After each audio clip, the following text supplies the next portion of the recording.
Hi everybody, I'm Mark Freistad with today's Daily Hope, and we're in Psalm 109 today, and it's a doozy. If you ever want a laundry list of ways that you could get even or revenge on your enemies, well, this one has it for you. Let me just read a sample, beginning at verse 6. Appoint someone evil to oppose my enemy. Let an accuser stand at his right hand. When he is tried, let him be found guilty, and may his prayers condemn him. May his days be few, may another take his place of leadership. May his children be fatherless and his wife a widow. May his children be wandering beggars. May they be driven from their ruined homes. May a creditor seize all he has. May strangers plunder the fruits of his labor. May no one extend kindness to him or take pity on his fatherless children. May his descendants be cut off, their names blotted out from the next generation. May the iniquity of his fathers be remembered before the Lord. May the sin of his mother never be blotted out. May their sins always remain before the Lord, that he may blot out their name from the earth. Wow. So many questions about this. What do we do with this? So a couple of considerations. There are some scholars who believe that that section I just read is a quotation, that the psalmist it's almost like he's standing in court before God and being accused of wrongdoing, and he's saying, this is what they are saying about me. They are trying to ruin me. That's possible, but there aren't many translations of the Bible that enclose that radical portion in quotes. So I think we should defer to the translation teams that this is actually coming from the mouth of David. So then, how do we deal with it? Well, this is a type of psalm called an imprecatory psalm, where a complaint, usually a really raw complaint, comes before God. And here, the principle that some things in the Bible are descriptive but not necessarily prescriptive could be really helpful. You know, there are things in the Bible that describe what were or what are, but not necessarily what should be.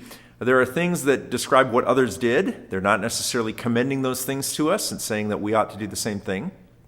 This psalm is a descriptive telling of what somebody, in this case David, actually felt and said to God. But still, is it okay?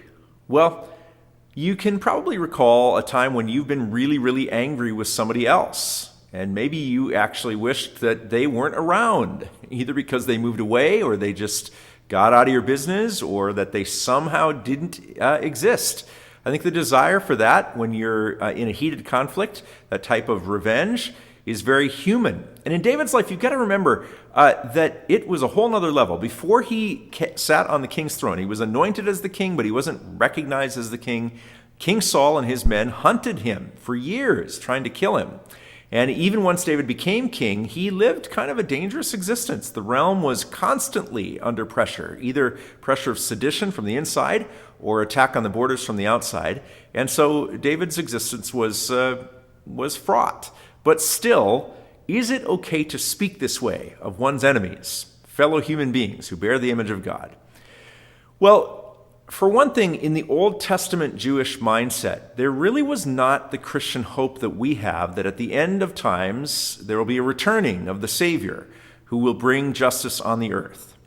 There was hope of the Messiah coming who would reign on the king's throne, and one day he would come and bring justice. But in the present, all you could really ask for was that God would bring justice right now in that place and time. But the main thing that I think we're meant to notice is that David turns to God to take that retribution, to exact that justice on his enemies. He is leaving it with God. He's not excusing his conduct after the fact by coming and saying, hey, God, I killed my enemies and they were terrible people and here's why they deserved it. David does have one psalm where he revisits having taken matters into his own hands. That's after Bathsheba in Psalm 51. But one of the verses that stands out here is in verse 4.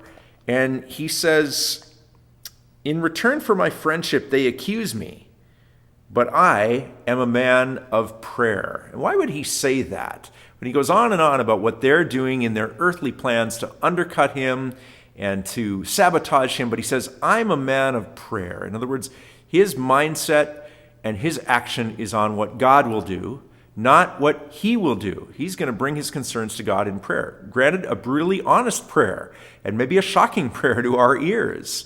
But ask yourself, what's more noble? Is it to slander others, to return evil for evil, and to undercut them and even kill them? Or to privately put it all in God's hands, knowing that he's not obligated to meet our demands, but ultimately it's God's job to bring justice? Might be right now, might be a week from now, might be a long time from now, might be never.